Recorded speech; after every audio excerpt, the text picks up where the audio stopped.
Hey everyone, welcome back to Drawbridge Finance. My name is Levi Woods, and this is an opinion channel about money. Now today I want to talk to you about one of my favorite strategies, the Strangle, and what to do when it gets tested, because for most cases, I have no problem converting it into a straddle, and it becomes an extremely lucrative strategy when I do this. So let's get into it.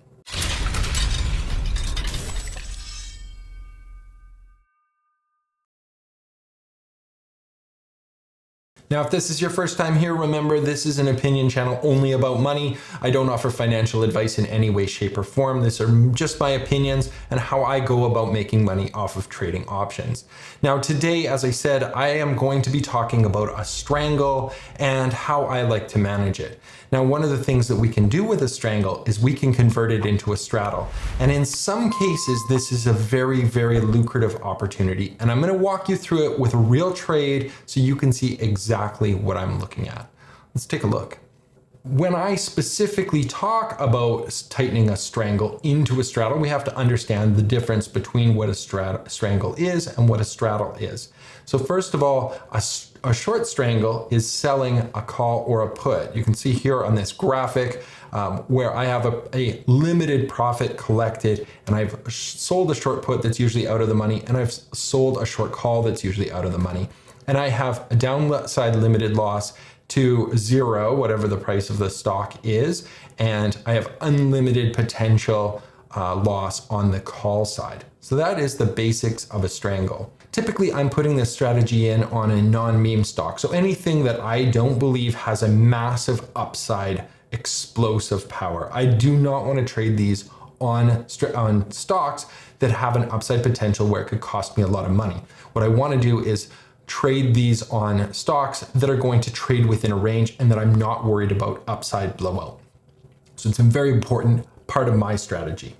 Now, typically when I target strangles, I am targeting 100% annual returns, and I open them 60 to 30 days to expiration, and I'm usually picking delta strikes between 16 and 30 delta. If I can, and I've done videos on this before, I try to close these at 50% of max profit in less than 50% of the time to expiration. And I've done videos on this before, you can look those up. Now, I do use moving averages to manage or help kind of look at and assess the trade as time goes by. Now, with the strangle specifically, the optimal theta decay is 60 to 21 days. Now, this is really important because a lot of people show options charts or option theta decay in an inappropriate way. Almost always they're using the at the money curve to show the theta decay of an option, when in fact, if we trade out of the money options, which is pretty typical, the theta decay curve is actually steeper in this 60 to 30 day range than it is in the 30 to 0 range. And that's exactly what I want to talk about today, because the difference between a strangle and a straddle is that strangle is comprised of out of the money options and straddles are comprised of at the money options. So what if I could take a trade and say, I'm going to capture the best part of this theta decay and then switch it over to at the money and capture the part of this part of the theta decay? Wouldn't that be an awesome strategy? Now, I prefer not to do this. I actually prefer to keep my strangles on nice and wide, and I get a higher probability of profit that way. I have more winning trades, but this is a very, very easy management to do, and I'll show you that today. Now, this is an actual real trade that I put on for my patrons. If you're interested in joining my Patreon community, it's very easy. You can go over Patreon/Drawbridge Finance, and you can join up to become a member. I do live chats on Tuesdays and Thursdays, video chats, as well as my chat room Monday through Friday, which is all text, real time, tons of trades. I have like 130 trades on right now. So there's trade ideas everywhere. S&P Oil and Gas Exploration Production ETF. Now the stock was trading right here at $87.62. Now what I wanted to do was I wanted to put on a trade that would make some money if the stock stayed in some sort of range. So that's exactly what I did. I sold to open at October 15th, 82 puts. I sold to open October 15th, 96 calls. I collected a credit per contract of $3.46. I did a total of 3 contracts for a total credit of 1038. If we were using cash allocation to calculate our return on capital, it would have been $24,600, which would have been the cost to buy 300 shares at $82 each. So the return on capital over 28 days would be 4.2%. I typically trade when we look at these, you can see the puts are entered into my chart here, the short puts, the short call, the transaction credit, the number of contracts, and then I put in the margin requirement. And that's typically what I use is actually the margin requirement, because the margin requirement is more important to me, and it's what I'm actually looking at on a day-to-day basis. I don't usually calculate on cash allocation, but more than welcome to calculate however you like. If we're basing it on margin, my expectation is that I'm going to be in the trade for 28 days. If it stays in range, I'm going to make $37 per day, or an 11% return on margin, which is simplified annual return of 147%, or a compounding return of 303%. Now, taking a look at it graphically, here's the stock trading, and my expectation is that it's going to stay somewhere within this purple box, which is why I put on that trade and collected the $346. And I get max profit if it stays above 82, which is right around here, and below 96, which is right about here, but I make some profit as long as it stays within the purple box. So that's my expectation. So let's see how it did. And you can see what happened. My expectation is that this is going to stay somewhere in the middle, and it did not. After only a couple of days, the stock had exploded up to the upside. So it had gone from here all the way out of my profitable range and was trading back down in here.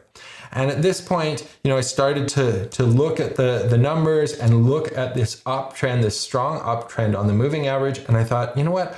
I am not confident that this is going to stay in this profitable range for this long. And what I want to do is I want to tighten this strangle. And that's what strangles are designed to do by nature. I mean, that's why they're called strangles. We tighten them in as they go.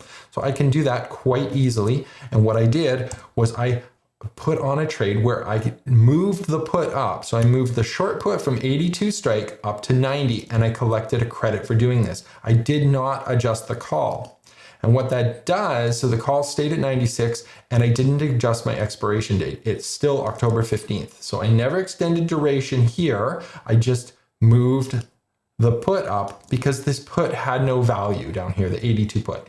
And what that did was it gave me a little bit of extra credit. You can see I received 71 cents, which is why the profit window or the profit target range increased by $71. And I'm doing that by moving up the put to gain this little bit of ground on the top side.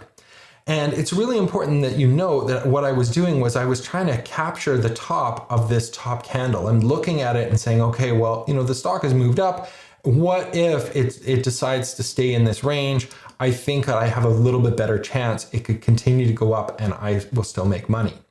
So that's what I was hoping was going to happen. Now, the way that I do this is with this software, this spreadsheet that I track, and it's one of the things that I have developed for myself to actually track my own trades. So when I enter in the trade information, the credit that I've collected and the time frame, I can actually visually see how much money I'm getting.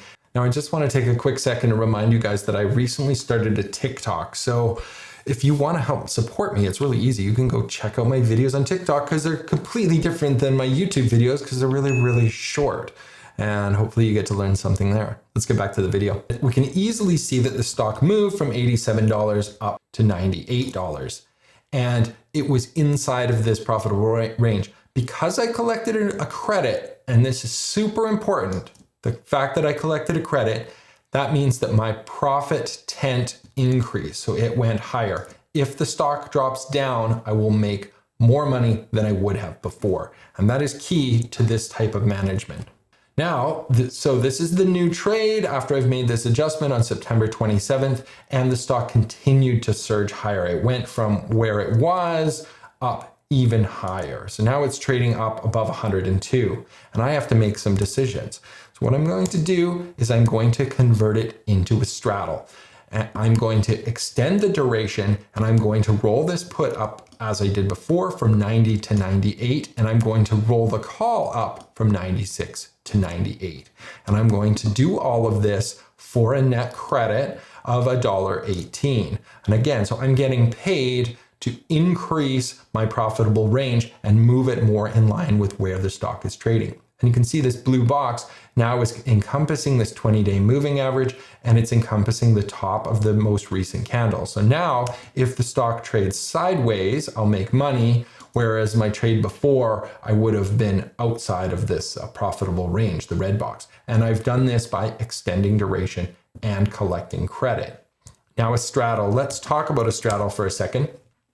Because a straddle is the exact same thing as a strangle, the entry points are very, very similar. Again, it's a high IV play, and I use the expected expiration price for the strikes or the profit range. So what does that mean? I'm actually looking at this and saying, okay, where do I think this stock is going to go? And in this case, the stock was trading right here, and I believe that it was going to go down to around 98 bucks. So that is why I was targeting it. That is my expected move. And why do I think that? Because I expect that it's going to revert down closer to these recent moving averages. So I'm looking at this moving average.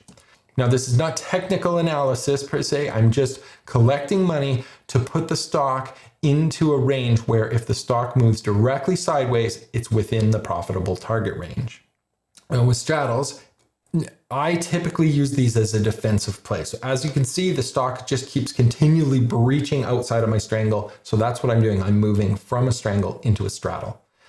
And I'm using the moving averages to manage. And we talked about this before, but that optimal theta decay for a straddle, because it's at the money, is 21 to 0 days to expiration. So they collect a lot of money at the outset of the trade, and then they lose extrinsic value very, very quickly. Historically, they actually have a very high return on capital. Straddles are actually a very good trade. And one of the reasons for that is because it has such a large profit tent. The amount of premium that you collect right off the top is quite large relative to a strangle, and they have a similar profit loss zone. So the profit loss zone is often pretty similar. It's just that the straddle can actually make more money potentially if I'm specifically right about the price of the stock. So for that reason, they can make a lot of money. So here was my profitable range with the straddle. So we've got the short strike at 98 on the put, and we've got the short strike of the call at 98. And this is my profitable range. And you can see it did not go well. The stock did not move sideways. It moved down, then up, and then blew out. And after a couple of days of trading, half the time frame was gone and the stock was trading up well outside of my profitable range. So again, once I'm kind of hitting that midpoint time-wise, I'm looking to roll out to see if I can get some more credit. So I'm going to do that. I'm going to move this up. And again, taking a look, I'm going to capture my new profitable range. Will make money if the stock moves directly sideways. And again, I'm still expecting a bearish move at this point because I think that the stock is going to come down towards these moving averages. At some point it should. Well, it's just a matter of time. Now, I'm not by any stretch saying that these are absolutely mean reverting. I'm just saying that it happens pretty frequently. So typically stocks trade within a range, and that's how I like to play them. So let's take a look at what happened. And here we go, yet again, breaching out the top. So again, looking at the time frame, halfway through the time, we're actually doing pretty well, and then all of a sudden jumped way up here. So again, this was another 10 days later or so, and I'm going to make another adjustment. And you can see that the time frame between adjustments, I adjusted October 5th, then I adjusted October 14th, then I adjusted October 25th. So around every 10 days, I'm making an adjustment based on the fact that it's halfway through the time frame. Now, this huge move, I needed to actually move this profitable range up quite a bit to try to capture, again, the moving average and this upper candle. And I did that by moving up from the straddle. On this last move, I actually, on this green move, I had actually widened out from a straddle to a strangle. You can see the 98 put stayed in the same spot, but the 98 call went up to 101, and I did that for a small credit. Now, one thing to note is that the credit received is actually not that big. If we look at the 16 cents compared to 118, and it's interesting because the IV is quite a bit different. The IV on October 5th was 35, this is IVR, and on October 14th, it was only 18. So when it's 35, that's relatively high, and we get nice juicy premium for rolling up. In this case, I was rolling up and tested in the money call, and I was still able to get a small credit, but I didn't get very much because the IV was low. 21 also low. So again, corresponding, even though I'm moving this put up by $7 and moving this in the money call up by $4, I'm still only collecting a relatively small credit of only 5 cents. But this is a good strategy overall because my expectation is that the stock is going to at some point come back down into range. And that's exactly what it did. It actually was doing very, very, very well until the last day. And right at expiration, it dropped out and it finally crushed down outside of my profitable zone. And of course, you know, this is just deflating, but that's okay. Just the same as I was able to chase this up, I'm also able to chase it down. So this time I decided to not be super aggressive about it. The stock had dropped down with this quite large candle. And I was thinking at this point in time that I just need to get into a profitable range here. And if it does recover at all, again, moving back now towards the moving averages, then I will do quite decently. So I adjusted out in time and I rolled only out a week from November 19th to November 26th. And I rolled my straddle down from 105 to 104. So both the call and the put to 104. And I got a credit of 38 cents. And this is due decent credit, even though I'm rolling because of the high IVR again. So looking at the high IVR at 39. And that's one of the things I'm looking at is the IVR actually high enough for me to make these trades? Because that's super important. Now here's the new profitable range, and we can see that the stock recovered just as I expected back up here, which was really nice, right into these moving averages, and then all of a sudden dropped right back down. And it actually dropped substantially lower. You can see the wick, the bottom wick on this candle is actually pretty low, which is what I was looking at expiration morning. Even though it recovered back into this profitable zone, if I let it expire, I'm barely making anything. And I've now been in this trade for quite a while. I started it back here. So I've been in this trade for this long. I'm not going to take a small profit on a big down move like that. I'm just going to, again, roll this out one more time. So I take this and I do the profitable range. So this time I'm moving back from a straddle, back into a short strangle. And again, I'm collecting more money. Every single time I'm getting a credit. This is another 82 bucks. So far to date, I have collected $2,028. Now this was a $1,000 trade. That was the max that I could have made. And now all of a sudden I'm sitting in this. It's still a strangle between 99 and 100, and I can make almost double, but I have extended the duration. Originally, the trade was going to be over on October 15th, and now we're looking closer to December 15th or December 10th to be exact. So I've extended this for quite a substantial amount of time, but that's okay because I'm still looking at a compounding annual return of around 107% if the stock goes back up into a range that is right around here. So that is my hope, that this stock is going to go from here up to here. And let's see what happens. This magic right here, 2 days later, wicking outside again of my profitable range, and this point in time when the 20-day moving average crosses over the 50-day moving average. And this is where I don't love to be. I don't want to have a position that is tested outside of my profitable range and with these moving averages crossing.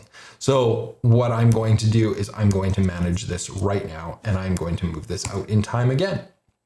So I am now extending this quite a bit. I am going from the 99-100 strangle to a 96-100 strangle, and I am adding an extra week of time. Now the IVR is massive at this point, 79. It's in the top 21% of the days of the year with the highest IV. So this allows me to collect a bit of money, even though this is increasing my profitable range substantially. So I was still getting paid $14 to extend my profitable range, and I only had to extend the duration a little bit. So now my hope is the stock stays sideways, goes down, or goes up, all profitable inside the pink box. That's exactly what it did. It had a big day the next day, then it traded up near the moving averages, and then it started to come down. And I actually made another adjustment to this trade because it was dropping. So we had like 1, 2, 3, 4, and this was actually a red candle when I made this trade. The stock was trading down. The stock was trading at $92 when I put this on, which was right around here. And I needed to get myself in a position where I again was confident that the stock was going to stay. It could go back up, it could go down, it could go sideways, and I could make money. Again, this is the game that I'm playing. I'm just chasing it along as it moves. And this time it worked out finally. The stock was here, it went down, it went back up, and it came miraculously to 95.43. And what that meant was that my short put was tested. Now, my final trade that I had on was this December 23rd, 96 put, 96 call. So it was a straddle, and I would have to pay the difference on either the put side or the call side. So in the last couple hours of the day, the stock was trading about 50 cents in the money. And I was able to close this trade for a total debit of 50 cents per contract. Now, over the course of the trade, I had collected $9.16, or a total of $2,748. I had some commissions that I had to pay. So the total collected was $26.81. And my total cost to buy out was $153. So I closed it for a profit on December 23rd after 97 days. And my realized profit on this trade was $2,527, or $26.06 per day. So pretty awesome. The return on margin was 18%. Based on the largest margin. My calculator, I track the margin requirement every time I make a trade. I track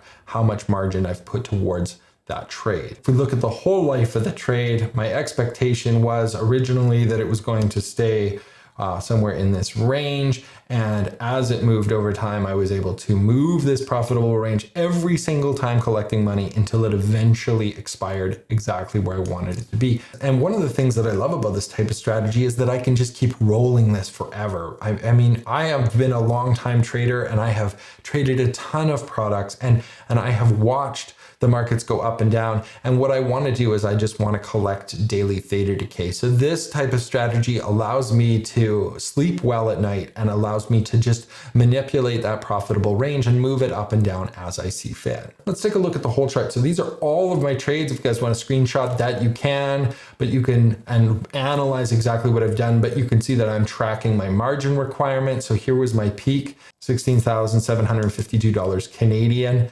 Was the highest margin, and the highest put that I had sold was actually the 105. So that was also, those correspond. They were on the same day, October 25th. When the stock was way up, I had moved those up. Now, this is part of my options tracking sheet, and it's what I use as I'm making my trades and making my adjustments, because every time I make a trade, it shows me my profit tent. And this is a way that I have found that I can track the long-term profitability. Now, it's important to remember that every single trade is individual. I'm closing those trades either for a loss or a gain as I go along. And even though I'm closing these for a loss or closing these for a gain, I'm trying to capture this range with the previous movement assumed into it. And that's why rolling works for me, because it is actually taking a part of the previous trade for my assumption, because if a stock runs up, then I'm usually assuming that it's going to come back down. And rolling in this way, always for a credit, helps me maintain that range where it's likely that I'm going to be able to recover and not get whipsawed on the trade, which is something I try to avoid. To recap everything, that I was in the trade from September 17th to December 21st. I did a total of 10 trades over 97 days. So around 10 days per in between. And you can see that pretty clearly if you look at this. It's just the interval between the trades. So this is pretty low stress. Like, I am not day trading this in any way. I'm just looking at this trade every 10 days. This was probably the longest one, which was, I waited right to the very end. And then it started to get choppy in here, and I had to make a couple of quick changes. But overall, on average, around 10 days in between each trade. Now here's a great picture of me in Austria from a couple of years ago, and unfortunately I can't travel right now. So what we can do, however, is we can chat every day about options, and that's what I've been doing with my life, is spending time in the chat room helping people like you learn how to trade options to be a successful option trader. Now, if you haven't subscribed already, remember to click the subscribe button down below so we can all get rich together. Thanks so much for watching, and see you very soon.